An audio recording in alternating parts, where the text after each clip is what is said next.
Hello friends, कैसे हैं आप सब लोग। मैं मंजू जीएस विस्तार चैनल की मैथ्स की सीरीज में आपका हार्दिक स्वागत करती हूँ, आपका हार्दिक अभिनंदन करती हूँ। आज हम क्या पढ़ेंगे? करणी, करणीगत राशि, करणी चिन्ह और करणी का घातांक। ये हमारा डीएलएड फोर्थ सेमेस्टर का सिलेबस है। आज हम पहले चैप्टर की स्टार्टिंग कर रहे हैं। कुछ बच्चों की डिमांड थी कि मैथ्स में फोर्थ सेमेस्टर का सिलेबस भी स्टार्ट कर दीजिए, तो ज्योमेट्री की भी क्लास चलेगी। ऐसा नहीं है कि ज्योमेट्री की क्लास हम वहीं पे छोड़ देंगे, ज्योमेट्री की भी क्लास हम कंटिन्यू करेंगे। लेकिन कुछ बच्चों की डिमांड थी जिसकी वजह से मैं मैथ्स का ये चैप्टर भी इंक्लूड कर रही हूँ। और ये टेट में भी पूछा जाता है, सीटेट में भी ये क्वेश्चन आते हैं इससे रिलेटेड, तो ये सबकी दृष्टि से महत्वपूर्ण है। तो आज हम चैप्टर के बारे में पढ़ेंगे, वो है करणी, करणीगत राशि, करणी चिन्ह और करणी का घातांक। ठीक है, तो क्या होता है, यानी हम पहले घात या घातांक के बारे में बात कर लें कि घात और घातांक, घात या घातांक। ठीक है, घात या घातांक यानी कि अगर हम घात और घातांक के बारे में बात करेंगे तो क्या होता है, आपने सुना होगा, नाम तो सुना होगा कि घात क्या होती है। ठीक है, तो गणित में ये बहुत ही चर्चित वर्ड है, घात या घातांक। तो किसी भी संख्या को उसी संख्या से, किसी भी संख्या को उसी संख्या से जितनी बार गुणा किया जाता है उस संख्या की घात कहते हैं। किसी भी संख्या को अगर उसी संख्या से जितनी बार गुणा किया जाए उसी को क्या कहते हैं?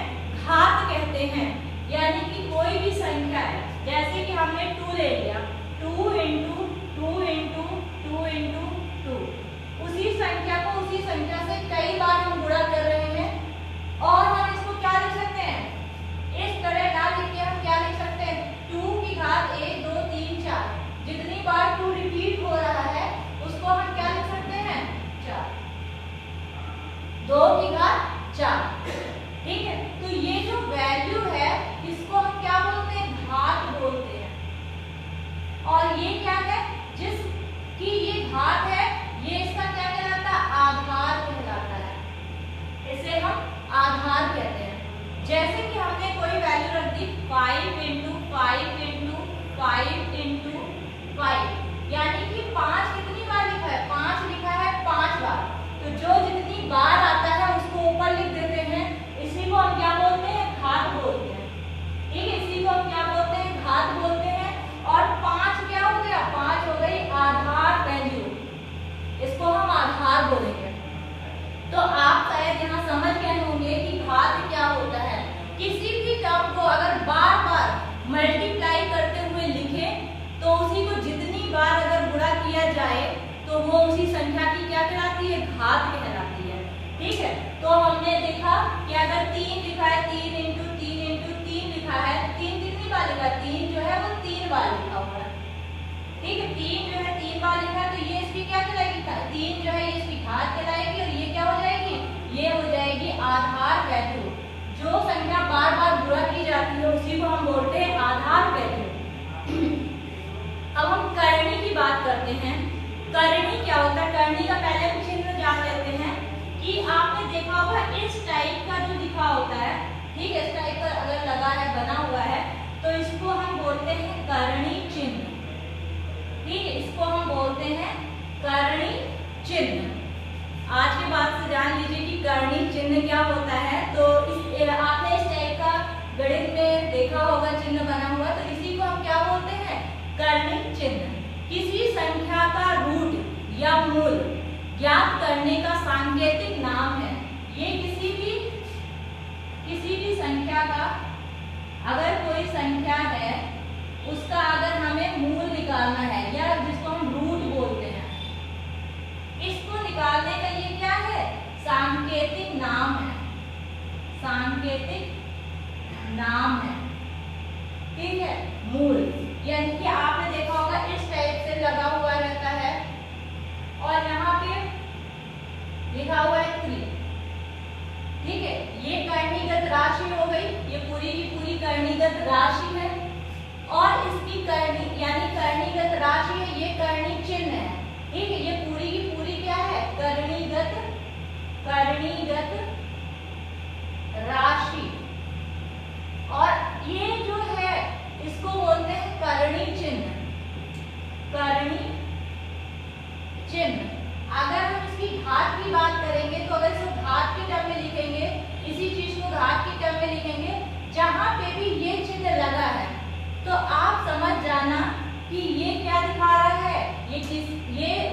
राशि की पावर कितनी घात दिखा रहा है? ये 1/2 यानी 1/2 घात को दिखा रहा है।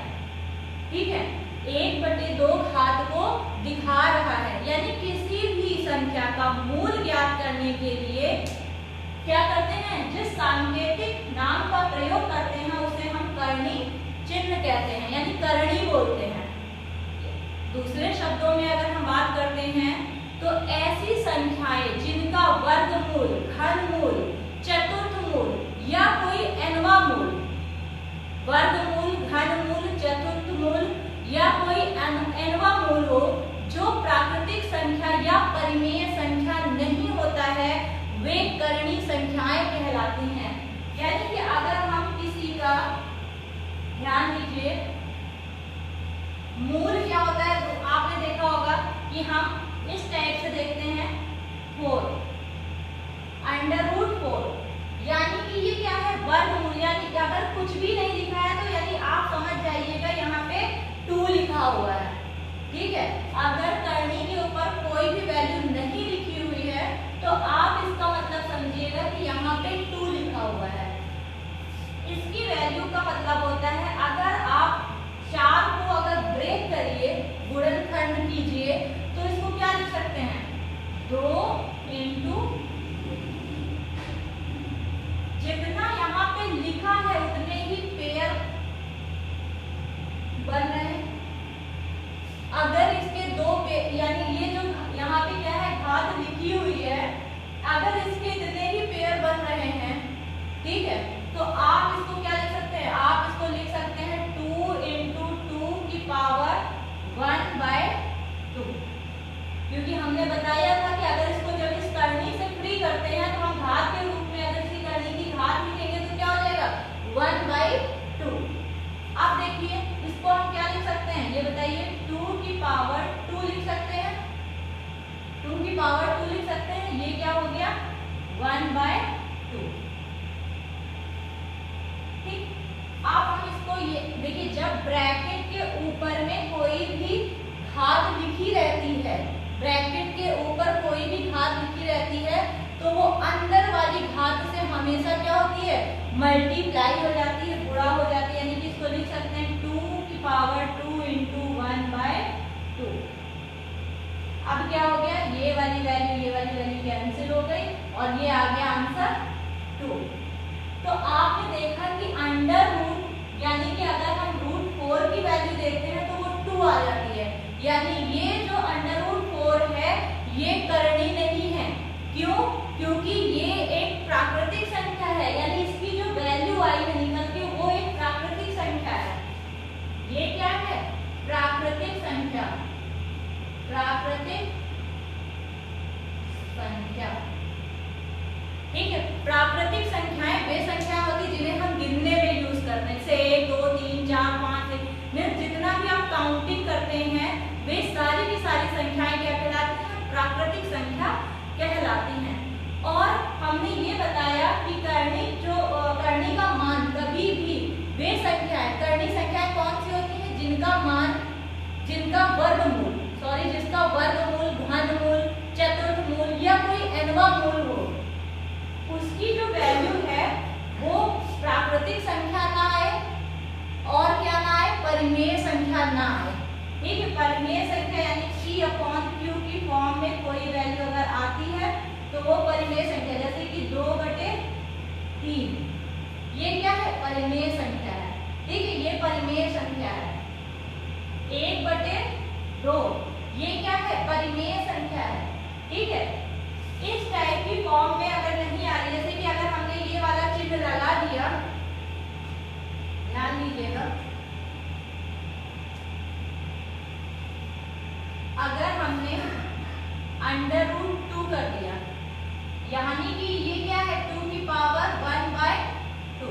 अब ये तो यहाँ पे ये इतना है, जैसे यहाँ पे अंदर पावर 1 है, ये पावर 1/2 है, तो अगर हम इसका वर्गमूल निकालेंगे तो ये क्या आ जाएगा? ऐसे आता 1.14, इस टाइप से कोई वैल्यू आती है। ठीक है, इस टाइप से अगर कोई वैल्यू आ रही है तो क्या है? ये प्राकृतिक संख्या नहीं है। क्या आप 1.14 इस टाइप से कभी गिनने में काम में लेते हैं? नहीं लेते हैं। तो ये क्या आ गई? ये देखिए यहाँ पे ये एक प्राकृतिक संख्या नहीं है, प्राकृतिक संख्या नहीं है। क्या ये जो इसका मान आया है क्या परिमेय संख्या है? परिमेय संख्या नहीं है। जब ऐसा आ जाए, जब ये कंडीशन आ जाए कि कोई भी किसी का भी रूट निकालने के लिए, चाहे वो घनमूल हो, चाहे वो चतुर्थ मूल हो, चाहे वो nवां मूल हो, चाहे वो वर्गमूल हो, किसी की भी वैल्यू निकालने के लिए दी हो, अगर वो प्राकृतिक संख्या नहीं है और परिमेय संख्या नहीं है तो ये संख्या क्या होगी? करणीय संख्या होगी। तब इसको हम बोलेंगे कि ये करणीय संख्या है। तब हम इसे बोलेंगे कि ये एक करणीय संख्या है। जैसे कि अगर हम बात करते हैं, यानी कि करणीय संख्या वे संख्याएं होती हैं अगर हम कोई भी मूल मीन्स कोई भी मूल निकालें, कोई भी मूल निकालें, अगर वे संख्याएं, ठीक, किसी की भी अगर किसी का भी मूल राशि अगर परिमेय संख्या ना हो और क्या हो, प्राकृतिक संख्या ना हो, तो वे संख्याएं क्या कहलाएंगी? करणीय संख्याएं कहलाएंगी। अब हम बात करते हैं, जैसे कि हमने बात कर ली कि अगर यहाँ पे इस टाइप से लिखा हुआ है 27 और यहाँ पे लिखा है, ये क्या लिखा हुआ है? क्यूब रूट, ठीक है, घनमूल। इसको हम बोलते हैं घनमूल। अगर इस टाइप से लिखा है तो इसको हम क्या बोलेंगे? इसको बोलेंगे घनमूल। घनमूल, क्यूब रूट, ठीक है, क्यूब रूट। तो इसको देखिए इस टाइप से अगर आपको लिखना है तो ये क्या लिख सकते हैं? 27 की पावर 1/3 लिख सकते हैं, ठीक है, 27 की पावर 1/3 लिख सकते हैं। अगर 27 को ब्रेक कर दें तो क्या हो जाएगा? 3 × 3 × 3 की होल पावर 1/3 हो जाएगी, ठीक। इसको ब्रेक करना कैसे करते हैं? जैसे कि 27 है तो इसको लिखा 3 9 जा 27, 3 3 जा 9, 3 1 जा 3। तो ये क्या आ गया? 3 × 3 × 3, 3 × 3 × 3। इसको ब्रेक नहीं करना था, वो इस टाइप से करके सीख ले, ठीक। फिर ये क्या हो गया? इसको हम क्या लिख सकते हैं? 3 की पावर 3 1/3। हमने बताया कि जो भी ब्रैकेट के ऊपर जो भी घात होती है वो ब्रैकेट के अंदर वाली घात के साथ हमेशा क्या होती है? मल्टीप्लाई हो जाती है। तो यानी कि 3 की पावर 3 × 1/3 कैंसिल हो गया, तो ये क्या आ गया? 3। यानी इसकी वैल्यू देखिए एक काउंटिंग वैल्यू यानी प्राकृतिक संख्या आ गई। प्राकृतिक संख्या प्राप्त हो गई। देखिए एक प्राकृतिक संख्या आ गई। जो क्यूब रूट की वैल्यू है 27, क्यूब रूट 27 की जो वैल्यू है वो 3 आ गई। यानी कि ये एक करणीय संख्या नहीं है, ठीक है, करणीय संख्या नहीं है। अगर हम करणीय इस टाइप से अगर हम करणीयगत राशि की बात करते हैं, जैसे कि 27 इस टाइप से लिखा हुआ था, 27 कुछ भी लगा था, क्यूब रूट लगा हुआ था, तो जो वैल्यू है, ठीक है, जो वैल्यू करनी के अंदर लिखी हुई है वो क्या कहलाएगी? करणीगत राशि कहलाएगी। यानी 27 जो हो गया वो करणीगत राशि हो जाएगी। अगर इस टाइप से लिखा हुआ है 4, ठीक, तो यानी 4 जो हो जाएगा वो क्या हो जाएगा? करणीगत राशि हो जाएगी। करणीगत राशि आपको समझ में आ गई? करनी के अंदर जो लिखी हुई वैल्यू है वही क्या कहलाती है? करणीगत राशि कहलाती है। और करनी की घात अगर इसमें पूछा जाए करनी की घात क्या है तो क्या हो जाएगी? 3, ठीक है, या इस टाइप से हो जाएगी कि 1/3। इसके केस में क्या हो जाएगी? 1/2। करनी की घात क्या हो जाएगी? 1/2, ठीक। अब हम आगे पढ़ेंगे कि अगर हम आपसे पूछते हैं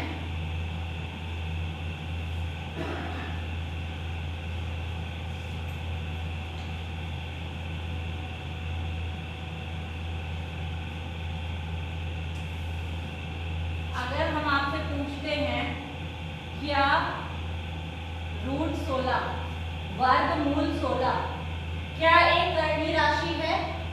तो हम क्या करेंगे, यानी कुछ भी नहीं लिखा है तो हम यहाँ पे क्या मानेंगे, 2 लिखा हुआ है। तो हमने देखा कि 16 की पावर 1/2 कर दी, ठीक है, इसकी जो घात है वो 1/2 कर दी। अब 16 का जब हम गुणनखंड करेंगे तो 16 को लिख लेंगे 4 × 4, ठीक है, ये हो गई 1/2। अब ध्यान दीजिए 4 की पावर कितनी हो गई, 2 बार 4 लिखा है तो ये 2 पावर 1/2। अब 4 की पावर 2 जो ब्रैकेट के बाहर है उस पावर को हम क्या करेंगे, गुणा कर देंगे, ये कैंसिल, यानी कि ये 4। देखिए आपको वर्गमूल 16 की जो वैल्यू है वो आपको एक प्राकृत संख्या प्राप्त हो गई है। ये क्या है, एक प्राकृतिक संख्या है, प्राकृतिक संख्या है जिसकी वजह से प्राकृत संख्या है जिसकी वजह से ये कर्णी यानी प्राकृत है संख्या है, इस वजह से ये कर्णी संख्या नहीं होगी, संख्या नहीं है। अगर आपको एक क्वेश्चन दिया होगा वो और 4 ऑप्शन में से एक छांटना होगी कौन से इसमें कर्णी संख्या है या कौन सी कर्णी संख्या नहीं है, तो आप क्या कर सकते हैं, इसको बता सकते हैं। अगर √16 इसी टाइप से लिखा हुआ है, यहाँ पे चतुर्थ मूल निकालना है और हमें 16 की वैल्यू पूछा गया है, क्या ये एक कर्णी संख्या है, क्या ये एक कर्णी संख्या है? तो आप इसको चेक कर सकते हैं, इसको क्या लिख सकते हैं, 16 की पावर 1/4, ठीक है, 16 की पावर 1/4।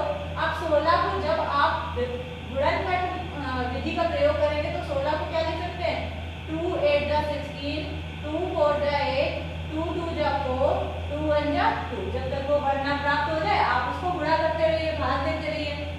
तो यहाँ पे आप लिख सकते हैं कि क्या लिख सकते हैं, 2 × 2 × 2 × 2 की होल पावर 1/4 लिख सकते हैं। अब आप इसको घात की टर्म में लिख सकते हैं, क्या लिख सकते हैं, 2 की पावर 4, क्यों, क्योंकि 1 2 3 4 बार लिखा हुआ है 1/4। आप ध्यान दीजिएगा कि ये 2 की पावर 4 और जो भी ब्रैकेट के बाहर घात लिखी हुई है उसको आप क्या करेंगे, मल्टीप्लाई कर देंगे, तो 1/4, यानी 4 से 4 कैंसिल, आंसर आ गया 2। तो एक प्राकृत संख्या है, इस वजह से ये कर्णी संख्या नहीं होगी, ठीक है, ये एक कर्णी संख्या नहीं होगी। सिर्फ इसका यहाँ पे कर्णी चिन्ह का प्रयोग करके लिखा गया है। अगर ये सिर्फ क्या ये कर्णी चिन्ह का प्रयोग किया गया है, कर्णी चिन्ह की फॉर्म में लिखा गया है। एक चीज और ध्यान दीजिएगा इसमें,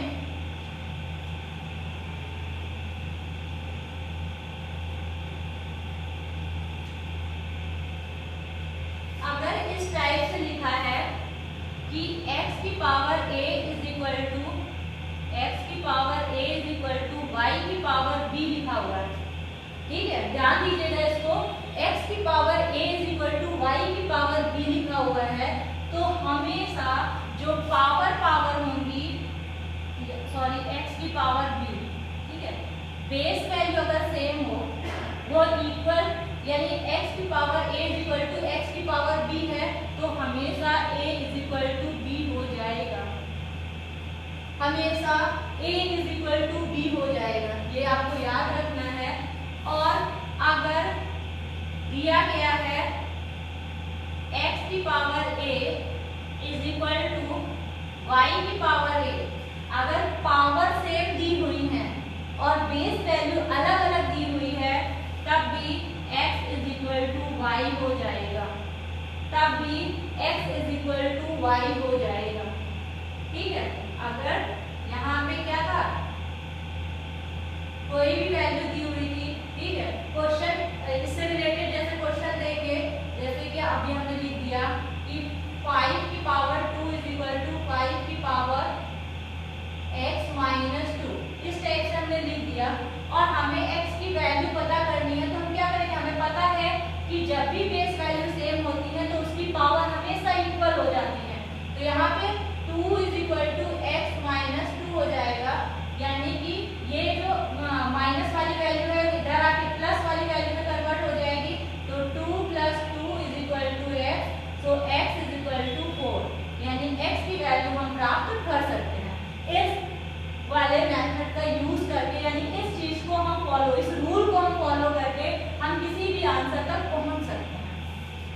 काम आएगा, आपके आगे आने वाले क्वेश्चंस में इसका प्रयोग होगा। तो हम क्या करते हैं, सबसे पहले हम घातांक के नियम की बात कर लें। पहले हम घातांक के नियम की बात कर लें।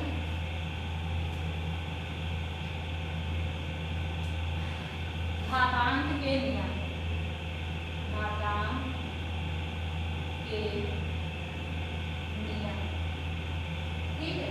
ध्यान दीजिएगा, अगर a की पावर m है इंटू a की पावर n लिखा हुआ है, अगर a की पावर m, a की पावर n ये दोनों मल्टीप्लाई हो रहे हैं, तो ये क्या हो जाएगा, घात जो होंगी ये आपस में जुड़ जाएंगी, ठीक है। ये जो घातें होंगी वो आपस में जुड़ जाएंगी। जैसे कि अगर लिखा हुआ है 5 की पावर 2 इंटू 5 की पावर 4, 5 की पावर 2 इंटू 5 की पावर 4, तो ये क्या हो जाएगा, 5 की पावर 2 प्लस 4, और ये आंसर आ जाएगा 5 की पावर 6, 5 की पावर 6। अगर दिया हुआ है 3 की पावर 2 इंटू 3 की पावर 9, तो ये क्या हो जाएगा, 3 की power 2 plus 9 is equal to 3 की पावर 11। अगर बेस वैल्यू सेम है तो उसकी घातें क्या होंगी, आपस में जुड़ जाएंगी। ये घातांक का नियम है, ठीक है, घातांक का नियम है। घातांक का जो दूसरा नियम है वो देखिए, घातांक का जो दूसरा नियम कहता है वो ये कहता है कि अगर a की पावर n है और a की पावर n है, ये डिवाइड हो रही हैं, ठीक है, ये डिवाइड हो रही हैं, तो ये क्या हो जाएगा, ये पावर बेस अगर सेम है तो m पावरें आपस में माइनस हो जाएंगी, पावर आपस में माइनस हो जाएगी, ठीक है। ये इस टाइप से है। अगर लिखा हुआ है a की पावर 3 की पावर 5 डिवाइडेड बाय 3 की पावर 2, तो क्या हो जाएगा, इसका आंसर आ जाएगा 3 की पावर 5 माइनस 2, तो ये हो जाएगा 3 की पावर 3, ठीक। अगर यहाँ पे लिखा है 4 की पावर 2 डिवाइडेड बाय 4 की पावर 1, तो क्या हो जाएगा, 4 की power 2 minus 1 is equal to 4 की पावर 1। 4 की पावर 1 क्या हो जाएगा, 4 एक बार लिखा हुआ है, यानी 4 आंसर आ जाएगा। तो आपने देखा कि जब डिवाइड हो रही होती हैं, ठीक है, यानी कि अगर बेस वैल्यू सेम हो, बेस वैल्यू सेम हो, तो क्या होगा, जो पावर होती है वो हमेशा डिवाइड के टर्म में हमेशा माइनस हो जाती है, ठीक है। अब हम नेक्स्ट रूल की तरफ पढ़ेंगे, और नेक्स्ट रूल क्या कहता है, जो अभी हमने बताया भी है आपको, कि अगर a की पावर m है, a की पावर m है और ब्रैकेट के बाद में n लिखा है, अगर a की पावर m है और पूरे ब्रैकेट के बाद में पावर जो लगी हुई है वो n लगी हुई है, तो क्या होगा, ओपन होगा ब्रैकेट, तो a की पावर m इंटू n हो जाएगा।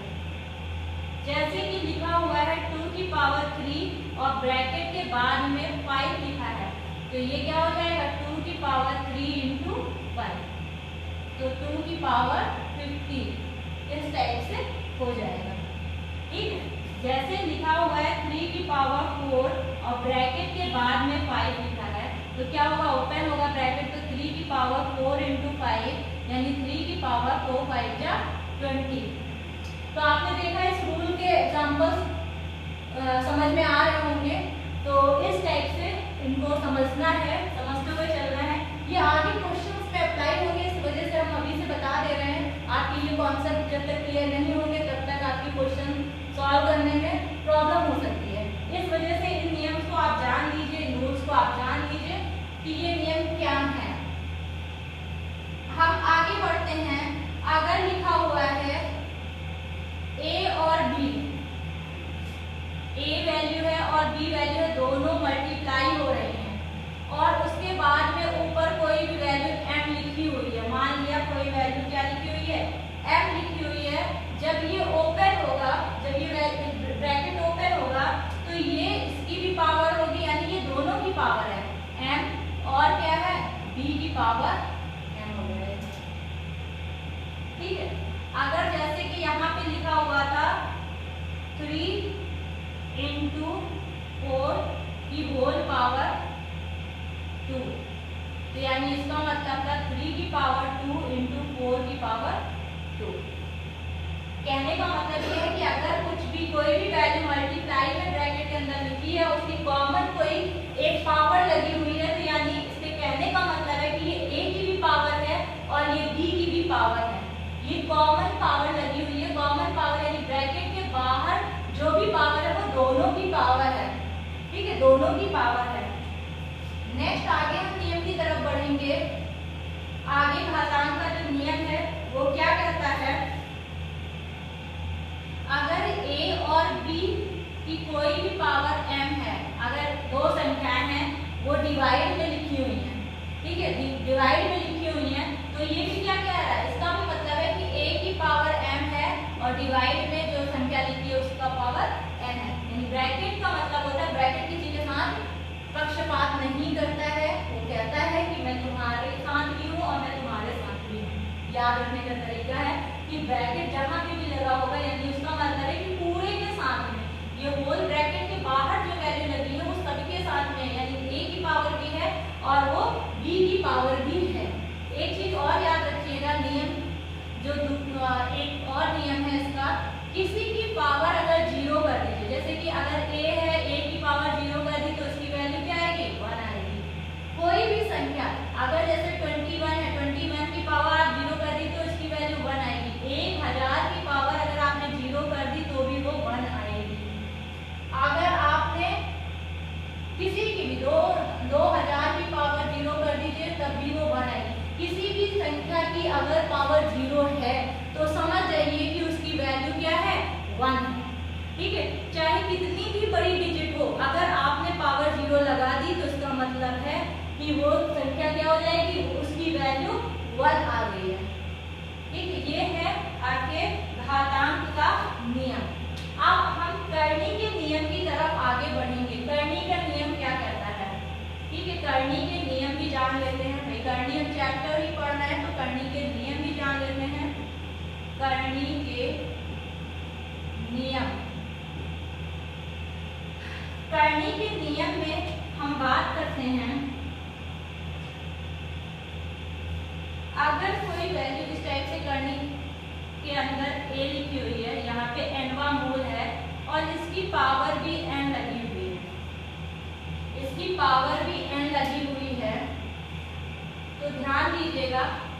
ये बताइए इसको आप क्या लिख सकते हैं, इसको अगर ओपन करेंगे, करनी को ओपन करेंगे तो आप इसको क्या लिख सकते हैं, a की पावर 1/n, कोई भी पावर जो यहाँ पे रूट लिखा होता है उसको हम इस टाइप से 1/n की टर्म में लिखते हैं हमेशा। इसके बाद में ऊपर ब्रैकेट के ऊपर क्या लिखा हुआ है, यानी इसको अगर हम ओपन करेंगे तो a की पावर 1/n मल्टीप्लाई होगा और यहाँ पे ये कैंसिल हो गया, यानी कि आंसर क्या आ जाएगा, a आ जाएगा। ठीक है, इसी चीज को फॉलो करते हुए अगर हम इस टाइप से लिख दें कि √2 है, ठीक है, यहाँ पे कुछ नहीं लिखा यानी कि ये क्या है, 2 लिखा हुआ है, और हमने वही चीज यहाँ पे इस टाइप से लिख दी, जो यहाँ वैल्यू लिखी है वही अगर यहाँ वैल्यू लिखी हुई है, ठीक है, जो यहाँ वैल्यू लिखी है अगर वही वैल्यू लिखी हुई है तो इसका मतलब हो गया 2 की पावर 1/2 और 2 की पावर 1/2 और ब्रैकेट के बाहर क्या लिखा हुआ है, 2, यानी 2 की पावर 1/2 into 2, ये कैंसिल, आंसर क्या आ गया, 2 आ गया। यानी कि अगर किसी भी मूल की वैल्यू उसकी पावर हो जाए तो हमेशा ये क्या होता है, रूट से फ्री हो जाता है। ठीक है, अगर यहीं पे अगर अंडर रूट, यहाँ क्यूब रूट लिखा होता, यहाँ पे 3 लिखा होता या 4 लिखा होता और यहीं पे ये क्या होता, होल ब्रैकेट के बाहर ही क्यूब लिखा होता, तो ये होता 4 की पावर 1/3 और यहाँ पे 3, यानी 4 की पावर 1/3 into 3, ये कैंसिल और आंसर क्या था 4। यानी ये क्या होता है, करनी से फ्री हो जाता। जो वैल्यू यहाँ लिखी वही वैल्यू यहाँ लिखी, यानी वो क्या कर देगी, एक दूसरे को कैंसिल कर देगी और ये आजाद हो जाएगी, ये करनी से फ्री हो जाएगी वैल्यू। ठीक है, तो आपने देखा कि करनी का पहला नियम शायद समझ में आ गया होगा। तो करनी का ये पहला नियम था। करनी के हम आगे नियम के बारे में जान लेते हैं कि आगे के नियम क्या कहता है।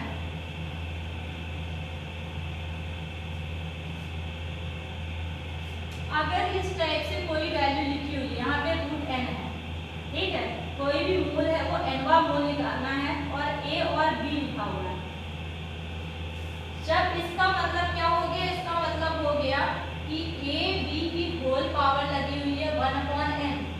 और हमने भी बताया कि ब्रैकेट कभी किसी के साथ पक्षपात नहीं करता, ब्रैकेट सबका है।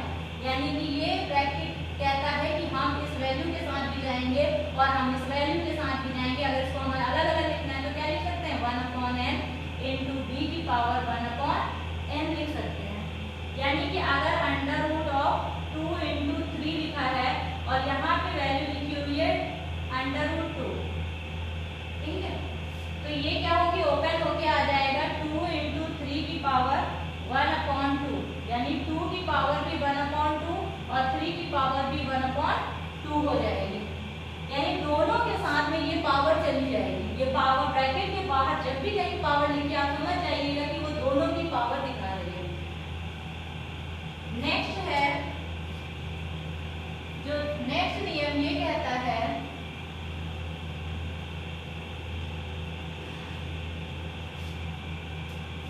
अगर कोई भी वैल्यू है a/b की फॉर्म में और यहाँ पे nवां मूल है, ठीक है, nवां मूल है, तो ये क्या हो जाएगा, a/b की होल पावर 1/n हो जाएगा। ठीक है, 1/n हो जाएगा। ये क्या है, एक ब्रैकेट फिर से लगा हुआ है, यानी इसके पावर यहाँ पे भी इसके साथ भी 1/n है।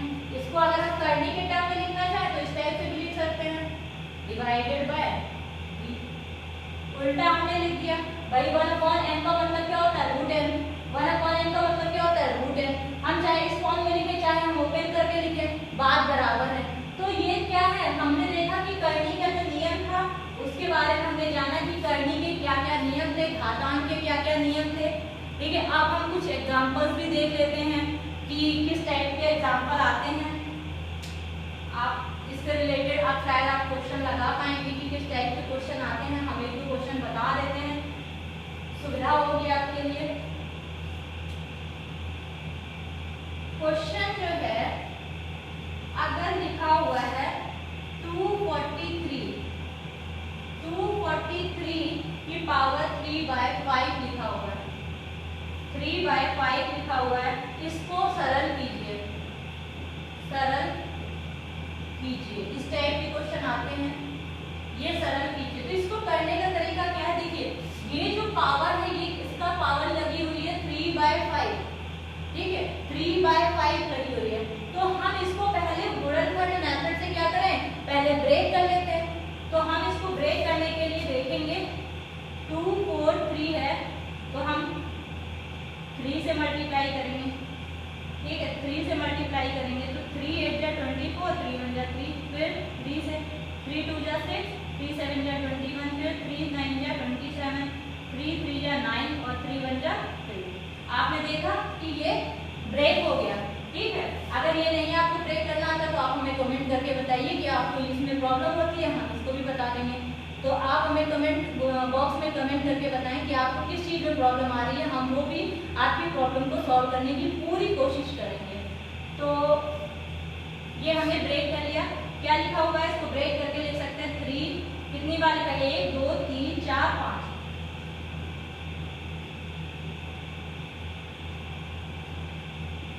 अब इसके बाहर क्या लिखा हुआ है 3/5, ठीक है। अब हम इसको क्या लिख सकते हैं, 1 2 3 4 5, यानी लिख सकते हैं 3 की पावर 5 और ब्रैकेट के बाहर में 3/5।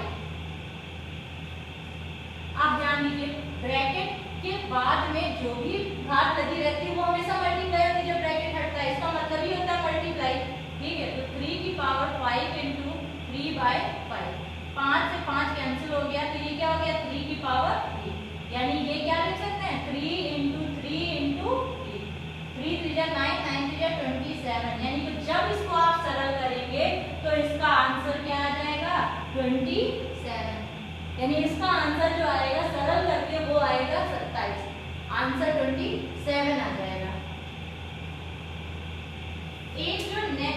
एक और क्वेश्चन आता है इसी टाइप में, कुछ क्वेश्चन और भी आते हैं, तो वो भी देख लीजिए कि किस टाइप के क्वेश्चन बनते हैं। क्वेश्चन पूछता है कि अंडर रूट 2 क्यूब रूट 4 और क्यूब रूट 6 का चतुर्थमूल, ये लिखा हुआ है, यानी कि यहाँ पे रूट 2 की वैल्यू है, ये क्यूब रूट की वैल्यू है, ये चतुर्थमूल की वैल्यू है। इसमें लिखना है कि आरोही क्रम में व्यवस्थित करना है। क्रम में लिखिए अंडर रूट 2 है, क्यूब रूट 4 है और फोर्थ रूट जो है चतुर्थमूल जो है वो 6 का, ठीक है। आपको क्या करना है, आपको ये आरोही क्रम में लिखने हैं, ठीक है। तो आपको ये कैसे पता चलेगा, आरोही क्रम का मतलब होता है बढ़ते हुए क्रम में पहले छोटा लिखना है और लास्ट में क्या लिखना है बड़ी वाली संख्या लिखनी है, ठीक है, पहले छोटी। अब आपको ऐसे तो समझ में आएगा नहीं, या तो आप इसका घनमूल या चतुर्थमूल निकालना जानते हो, नहीं जानते हैं तो इसके लिए क्या तरीके हैं कि जो भी मूल हैं 2, 3 और 4, इसका आप एलसीएम ले लीजिए, ठीक है, लघुत्तम समापवर्तक निकाल लीजिए, एलसीएम निकाल लीजिए। तो इसका एलसीएम क्या आएगा 2 1 जा 2 3 2 2 जा 4, फिर 2 से जाएगा 1, फिर ये क्या आएगा 3 1 1, ठीक है। जब तक ये 1 ना जाए तब तक आप इसको डिवाइड कर दीजिए। देखिए इसका जो एलसीएम आया वो 2 इंटू 3 यानी कि 4 3 जा 12, एलसीएम जो आया वो 12 आया है। अब आप ध्यान दीजिएगा, इसको प्री कर दीजिए, करनी से प्री करके आप लिखिए, तो ये क्या हो जाएगा 2 की पावर 1/2, ठीक है। इसको जब आप लिखेंगे तो इसको लिखेंगे 4 की पावर 1/3 और इसको जब लिखेंगे तो 6 की पावर 1/4 लिखेंगे, ठीक। अब देखिए इसको जो भी आपका ये एलसीएम आया है वो सभी पावर के साथ में क्या करना है मल्टीप्लाई करना है, जो भी एलसीएम आया है, यानी 2 की पावर 1/2 इंटू 12, इसके साथ में 1/3 इंटू 12 और यहाँ पे क्या करना है 6 की पावर 1/4 इंटू 12, यानी जो एलसीएम आपने निकाला है उस वाले एलसीएम से सारी पावर में हम क्या करेंगे, उस एलसीएम से सभी पावर में हम मल्टीप्लाई कर देंगे। अब इसको 2 6 जा 12 हो गया, फिर क्या हो जाएगा 2 की पावर 6, ये क्या हो जाएगा 4 की पावर 3 4 जा 4 और ये क्या हो गया 3, ठीक। अब देखिए कि 2 की पावर 6 है, 2 की पावर 4 है और 6 की पावर 3 लिखी हुई है। तो अब आप इसका क्या कर सकते हैं, अब इस वैल्यू को आप कंपेयर कर सकते हैं, यानी इस वैल्यू को आप कंपेयर कर सकते हैं 2 की पावर 6, 2 को जब 6 बार आप मल्टीप्लाई करेंगे तो वैल्यू आएगी 64, ठीक है। जब आप 2 की पावर 6 निकालेंगे तो वैल्यू आएगी 64। जब आप 4 की पावर 4 करेंगे तो आएगी वैल्यू 256, 256 आएगी, ठीक है। और जब इसकी पावर करेंगे तो क्या होगा 6 की पावर 3 216 होती है। आप इसको निकाल भी सकते हैं, ठीक है, आप इसको निकाल भी सकते हैं। तो ध्यान दीजिएगा, अब आप जानते हैं कि जो सबसे छोटी वैल्यू है वो कौन सी है 64 है, इससे बड़ी कौन सी है 216 है और इससे बड़ी सबसे बड़ी कौन सी 56 है। ये किसकी वैल्यू थी? ये वैल्यू थी √2 की, ये वैल्यू थी √4 की, और ये वैल्यू थी 4/6। यानी कि आपने इसको क्या किया, आसानी से अरेंज कर दिया एलसीएम मेथड के थ्रू। पावर का एलसीएम ले लीजिए, जो भी पावर है उनका एलसीएम लेके सभी पावर में क्या कीजिए, अलग अलग मल्टीप्लाई कर दीजिए, सिंपल फॉर्म में आ जाएगा। और इस टाइप के क्वेश्चन अक्सर आपके यूपी टेट के एग्जाम में भी पूछे जाते हैं, ठीक है, सीटेट के एग्जाम में भी पूछे जाते हैं, इसलिए ये बहुत ज्यादा इंपॉर्टेंट क्वेश्चन भी है और भी कॉम्पिटेटिव एग्जाम्स में पूछे जाते हैं। तो आपने देखा कि ये बहुत ही सिंपल तरीके से हमने सॉल्व कर दिया।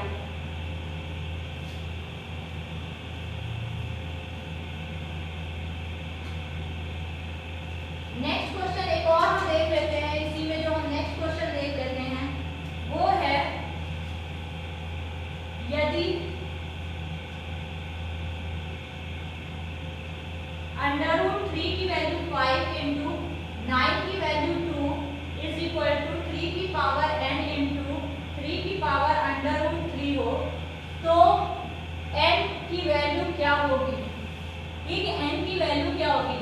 √3 की पावर 5 9 का स्क्वायर इज इक्वल टू 3 की पावर n, और ये लिखी हुई है वैल्यू। उसमें पूछा गया है कि हमें n की वैल्यू प्राप्त करनी है।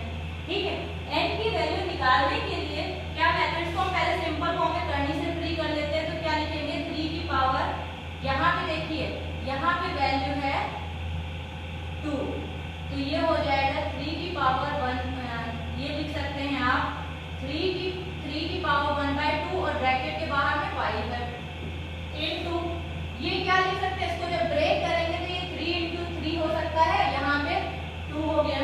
ठीक है, ये 3 की पावर n है, इसको क्या लिखा, ये 3 की पावर n है, ये मल्टीप्लाई है, ये 3 की पावर 1 लिखा हुआ है, यहाँ पे क्या है 3 की पावर 1/2 लिखी हुई है। सबको 3 की फॉर्म में लिया है, जो सबसे सिंपल तरीका है वो यही है कि सबको बेस वैल्यू सबकी सेम कर लीजिए। ठीक है, बेस वैल्यू सबकी सेम कर लीजिए। हमने क्या किया, सबकी बेस वैल्यू को सेम कर दिया।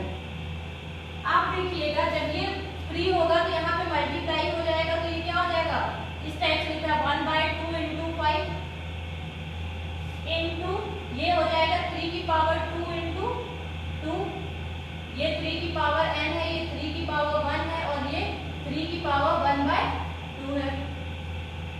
देखिए अब ये हो जाएगा 3 की पावर 5/2 इंटू 3 की पावर 2 इंटू 2 4, ब्रैकेट लगा हुआ है 4 इज इक्वल टू 3 की पावर n इंटू 3 की पावर 1 इंटू 3 की पावर 1/2।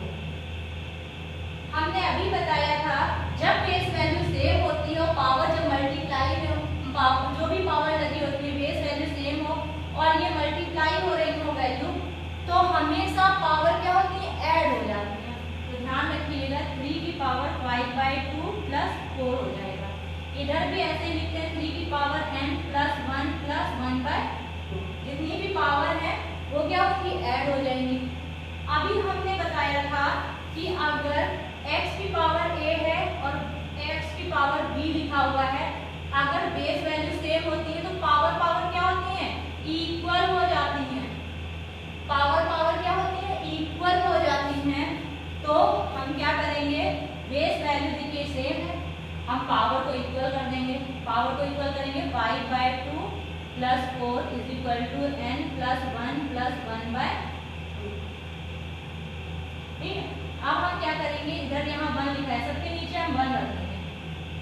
ठीक, अब हमने क्या किया, एलसीएम लिख लिया, 2 और 1 का एलसीएम क्या आएगा, 2 आएगा। अब यहाँ पे देखिए 2 है और इन दोनों को सेम बनाना होता है। ठीक है, जो बेस वैल्यू होती है वो बेस वैल्यू सेम होनी चाहिए। तो ये 2 को किस वैल्यू से मल्टीप्लाई करेंगे कि वो 2 आ जाए। तो 2 को अगर 1 से मल्टीप्लाई करेंगे तो ऊपर भी 1 से मल्टीप्लाई किया तो 5 में ये 1 से मल्टीप्लाई किया तो 5 आ गया।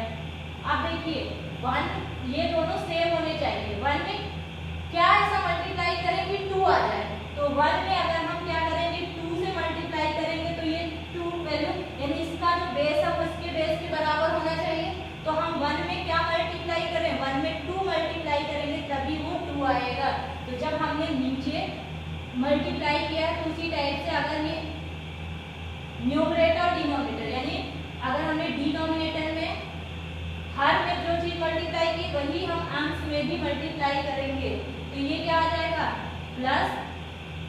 +8 हो जाएगा इज इक्वल टू, अब हम 1 2 1 1 और 2 का जब हम एलसीएम लेंगे तो क्या आ जाएगा 2 ही एलसीएम आ जाएगा, ठीक है। तो ये 2 आ गया। अब देखिए इन दोनों वैल्यू को सेम बनाना है, तो हम 1 में क्या मल्टीप्लाई करेंगे 2 आ जाएगा, यहाँ पे ये क्या करेंगे 2 से, तो सेम ऊपर भी उसी वैल्यू से मल्टीप्लाई करेंगे तो 2m हो जाएगा, प्लस यहाँ पे भी 2 से, तो यहाँ पे भी 2 से, क्योंकि हमें ये सेम बनाना होता है, तो ये 2 आ गया।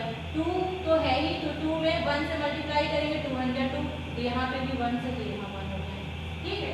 आप ध्यान दीजिएगा 8 और 5 क्या होता है 13 हो जाता है, divided by 2 is equal to 2n plus 3 divided by, जो कांस्टेंट नंबर है वो आपस में जुड़ जाएंगे एक साथ, ठीक है। जैसे ये दोनों जुड़ गए वैसे ही ये दोनों कांस्टेंट नंबर भी यहाँ जुड़ के आ जाएंगे, और डिवाइड में 2 है, ठीक।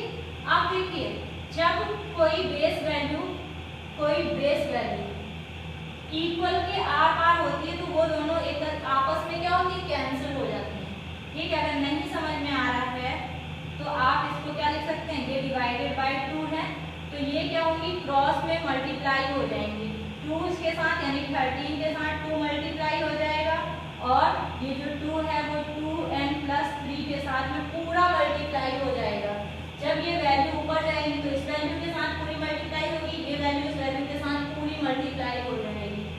ये अभी आप इसको मल्टीप्लाई करेंगे 2 3 जा 6 2 1 जा 2 इज इक्वल टू ये 2 2 जा, जब जो वैल्यू ब्रैकेट के बाहर लिखी रहती है मल्टीप्लाई में, वो ब्रैकेट के अंदर की सभी वैल्यू के साथ में मल्टीप्लाई होती है, ठीक है। तो 2 किसके साथ मल्टीप्लाई होगा 2 इंटू 2n प्लस 2 इंटू 3, ये क्या हो गया 26 इज इक्वल टू 2 के साथ मल्टीप्लाई होगा तो 4n प्लस 2 3 जा 6।